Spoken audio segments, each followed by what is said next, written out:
Welcome to St Tropez, the epitome of French Riviera glamour where the sea sings secrets of the stars. Join me as we explore this timeless village, its marina, history, and the allure that draws the world's elite every summer. St Tropez Marina is where the magic begins. Here, luxurious yachts bob alongside traditional fishing boats, creating a unique blend of old and new world charm. It's the heart where the summer's social life pulses. Wander through the cobbled streets of the old village, where every corner tells a story. From quaint boutiques to quintessential French cafes like Senequier, St Tropez retains its fishing village soul amidst its celebrity status.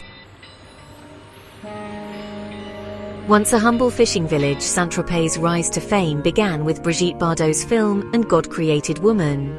Since then, it's been a magnet for artists, writers, and the jet set. The citadel stands as a testament to its rich history, offering breathtaking views of the bay.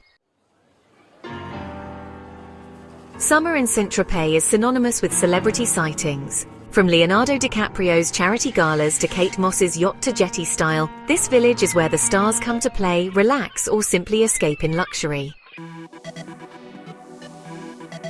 Dining here is an experience. Whether it's the Michelin-starred La Vague d'Or or the beachside charm of Club 55, St Tropez offers a culinary journey from fresh seafood to Provençal delights. Hotels in St Tropez are more than just places to stay, they're landmarks. The Byblos with its legendary nightlife, or Hotel La Ponche with its panoramic views, each adds a layer to your St Tropez story. The beaches here are legendary. Pampelonne with its exclusive clubs is where you see and be seen. But there are also hidden gems like Plage des Salins, where tranquility reigns, offering a slice of paradise away from the glamour. St Tropez is more than just a destination, it's an experience. Whether you're here for the history, the luxury, or the simple joy of the Mediterranean, this village offers a magical escape. If you've enjoyed this glimpse into St Tropez, don't forget to subscribe for more travel escapades. Share your thoughts in the comments or tell us about your dream destinations.